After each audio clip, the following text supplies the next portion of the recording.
Hello, c'est Lazy. Aujourd'hui on se retrouve pour une nouvelle vidéo. Juste derrière moi, on a la Ease in Wheel GT4, une trottinette totalement suspendue en double moteur. De base, elle est bridée à 25 km/h. On peut très facilement la débrider pour atteindre les 70 km/h. Tout ça, c'est sur le papier. Elle vend du rêve. Maintenant, on va voir si dans la réalité, elle en vend tout autant. La vidéo va se dérouler de cette manière suivante. Déballage, présentation complète, test en situation réelle, points forts, points faibles, et pour conclure, ce sera à vous de vous faire votre propre avis. Elle était superbement bien emballée et protégée.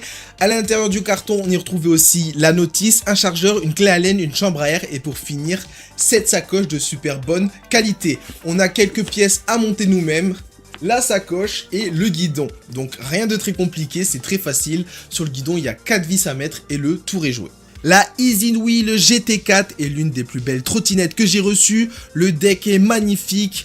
Sur les côtés, la marque Ease in Wheel rétroéclairé avec des LED. Plusieurs couleurs différentes sont disponibles. Le deck est assez spacieux, recouvert d'un antidérapant en caoutchouc d'une largeur de 18 cm sur 50 cm de longueur, placé à 26 cm du sol avec un repose-pied de 15 cm.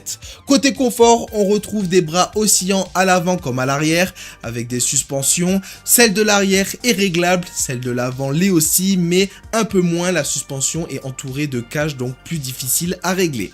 Elle est posée sur des roues de 12 pouces sur 2,75 pouces de large avec des pneus semi-off-road avec des garde-boue en plastique avec effet carbone à l'avant comme à l'arrière. Elle est équipée de freins hydrauliques avec des disques en 140 mm à l'avant comme à l'arrière. Les deux moteurs développent 1200 watts en crête, au total 2400 watts alimentés par une batterie de 18,2 Ah en 52 volts. L'autonomie estimée annoncée par le constructeur est d'environ 80 km. Comme vous vous en doutez, en situation réelle, ça diffère. Je vous donnerai dans la partie de test l'autonomie que j'ai réussi à obtenir avec cette Ease in Wheel GT4. Niveau éclairage, à l'avant, en bas de la colonne de direction, 2 phares LED, parfait pour pouvoir nous éclairer pendant nos balades nocturnes.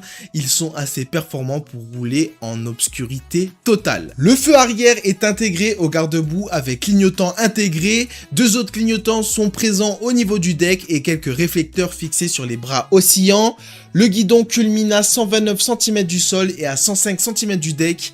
Il mesure 64 cm de long, il est non réglable en hauteur. Au centre, on retrouve un écran qui donne toutes les infos nécessaires. Le niveau de la batterie affiché sur 5 barres, le kilométrage total et journalier, le mode de vitesse sélectionné, le mode mono ou double moteur, la vitesse instantanée et différents voyants, clignotant, phare allumé, le régulateur de vitesse. Malheureusement, le voltage de la batterie ne sera pas visible sur ce display. À chaque extrémité du guidon, on retrouvera des poignées ergonomiques de qualité en caoutchouc avec clignotant intégré. Sur la gauche, on a les commandes pour gérer la trottinette, pour les clignotants, pour allumer ou éteindre les phares ou encore le bouton pour monter les paliers de vitesse, ainsi que le bouton menu. Sur la droite, rien de particulier, juste la gâchette d'accélération. On va pouvoir partir sur le test en situation réelle, mais juste avant, on la laisse charger jusqu'à 100%.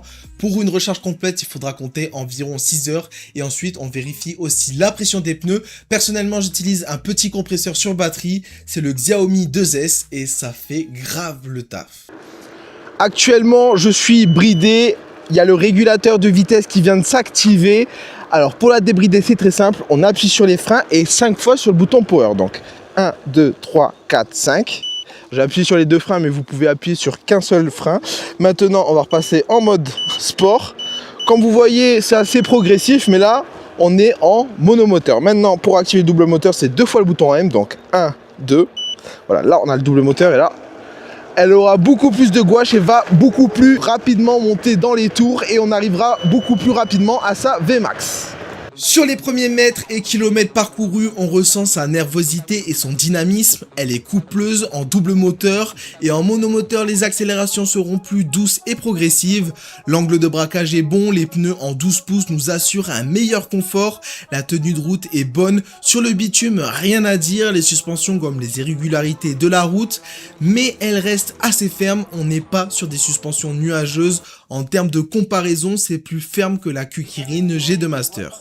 En off-road, le résultat est similaire, on aura tendance à plus ressentir les vibrations, ça reste stable, je roulais aux alentours des 30 à 40 km/h dans des chemins en terre, sans problème, on n'a rien à signaler. La gâchette est souple mais manque un tout petit peu de réactivité.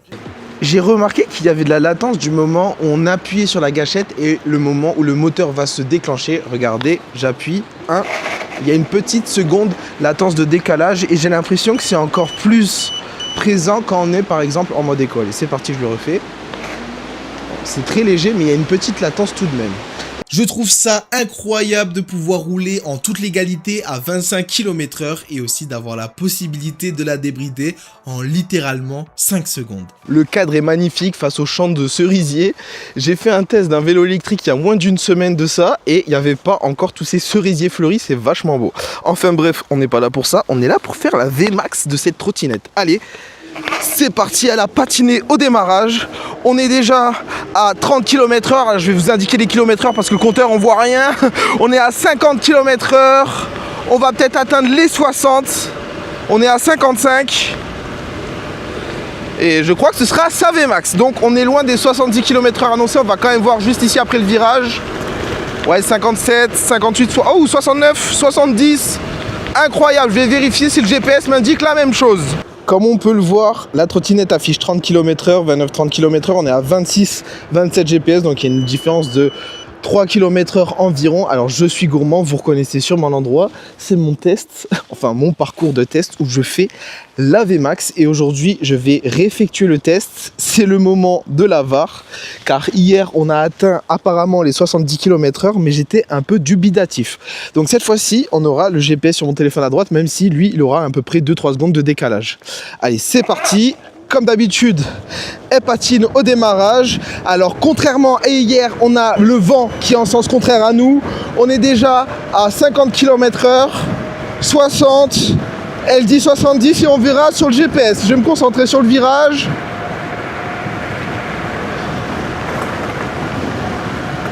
Bon, le téléphone a l'air de dire 60, elle affiche 10 km/h de plus. D'origine, la trottinette est bridée à 25 km/h, donc je vais faire le test d'arrêt d'urgence à 25 km/h, juste après le poteau qu'on a sur notre droite, juste ici. Allez, c'est parti. J'ai mis exactement 2,50 m pour m'arrêter totalement. En mode éco, on sera limité à 30 km/h, en mode normal 45 km/h et en mode sport 70 km/h. Bon, comme vous l'avez vu, quand on est à 30 km/h, elle est plus à 28 km/h et quand elle affiche 70, on était plus à 63 km/h très exactement. Les côtes, elle les avale, elle les grimpe ultra facilement. Pour elle, c'est un jeu d'enfant. Difficile de se passer du double moteur après avoir testé cette GT4. Elle a réussi à monter ma cote de référence à 36 km/h, sachant que c'est l'une des côtes les plus inclinées de mon trajet. Dans les autres côtes, en globalité, le résultat était similaire, mais pour voir ses limites, direction la côte de l'enfer. Je suis face à la côte de l'enfer. Alors pourquoi la côte de l'enfer? Car plusieurs trottinettes se sont totalement stoppées dans cette montée. Certains, vous verrez, à partir d'un portail qu'on aura sur notre droite, j'ai dû commencer à les aider en donnant des coups de pied. Allez, on est parti, mais je pense qu'avec celle-ci en double moteur, ça va le faire. Déjà, elle patine au démarrage. Niveau amortissement, comme je l'ai déjà dit sûrement dans cette vidéo, mais j'ai connu meilleur.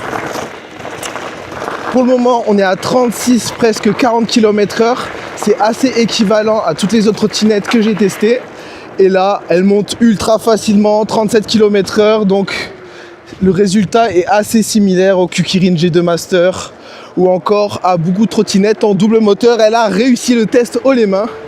Cette trottinette est incroyable et elle a de la patate. Comme vous pouvez le voir, je suis encore à 50 km/h. En termes de poids, elle pèse 33 kg. On est sur un poids encore une fois équivalent à la Kukirin G2 Master. Pour la déverrouiller, c'est exactement le même système. On dévisse juste ici. Une fois que c'est fait et que la potence est libérée, on aura une sécurité. On a juste à l'enclencher et abaisser la potence vers l'arrière. On aura un petit crochet ici à glisser à l'intérieur du garde-boue et on doit la faire revenir. Et... ah, il y a une erreur de conception, c'est moi. Je crois qu'il y a une erreur de conception parce que je ne peux pas faire passer le loquet à l'intérieur. Non, erreur de conception. Mais on va quand même essayer de la porter, vous me connaissez. C'est dommage qu'on ne peut pas la verrouiller à l'arrière. Allez, c'est parti, je trouve un point d'accroche. Oui, celui-là, là-bas. Hop, alors, bon, je ressens son poids. Hein. Elle n'est pas ultra légère, mais pour monter un étage, ça le fera amplement. Après, si vous avez 2, 3, 4 étages à monter, franchement, je vous la conseillerais pas forcément. Après, en double moteur, malheureusement, il faut une assez grosse batterie. Et ben, qui dit double moteur, dit double poids, que ce soit à l'avant, à l'arrière. Donc, elle a un poids assez raisonnable sur ce segment-là. Mais oui, si vous êtes en bâtiment, le mieux, c'est peut-être de viser une monomoteur. À part si vous avez un ascenseur, mais j'espère pour vous qu'il ne va pas tomber en panne. En tout cas, pour la reverrouiller, c'est exactement de la même façon. On a juste à revisser ici. J'adore ce système de pliage. Comme vous allez pouvoir le constater, on n'a aucun jeu dans la potence. On n'a aucun bruit de grincement. Et c'est un des meilleurs systèmes de pliage pour moi. Comme souvent sur les vélos et trottinettes électriques, à mesure que la batterie se vide, la puissance va descendre. Et ici, à partir de 0 bar de batterie, la Vmax sera de 30 km/h. Mais pour préserver la batterie, le mieux est de la mettre à charger avant d'arriver aussi bas en batterie. J'ai été agréablement surpris. Je l'ai amenée de nouveau face à ma cote de référence une fois qu'elle avait plus qu'une barre de batterie et elle l'a montée sans aucun problème. En situation réelle, après 12 km parcourus, j'avais perdu 2 barres de batterie et après 36 km parcourus, j'ai perdu toutes les barres avec un poids total de 90 kg, une température d'environ 13 degrés. Mon parcours de test est varié avec du plat, des montées, des descentes et quelques chemins en terre. Tout le trajet, je suis resté aux alentours des 30 km/h et pendant 15 minutes, j'étais entre 35 et 65 km/h. Je pense qu'en restant à 30 km/h tout le long, j'aurais pu faire 40 km facilement et en mode bridé à 25 km/h, j'aurais pu faire plus de 45 km sans problème. On peut la retrouver sur le site officiel du constructeur aux alentours des 800 €. Si ça vous intéresse, je vous mets un lien dans la description et si jamais j'ai réussi à vous obtenir un code promo, je vous l'affiche ici et si je l'ai pas, n'hésitez pas à regarder sur mon compte Instagram, souvent j'ai des gros codes promo à partager. Je vais maintenant passer à tous ces points faibles et tous ces points forts. Pour commencer, pour moi, les premiers points faibles, c'est ces LED intégrés au deck. Elles ne sont pas personnalisables et fonctionnent de manière aléatoire. Ça reste un détail. Ensuite, on a la latence au niveau de la gâchette. Les suspensions sont assez limitées. On a l'écran qui manque clairement de lisibilité. La suspension avant est difficile à régler car elle est peu accessible. Et pour finir, un bouton dédié pour activer et désactiver le moteur avant aurait été appréciable. Il m'est arrivé à plusieurs reprises de passer l'affichage de miles au lieu des km/h en voulant activer le mode double ou monomoteur.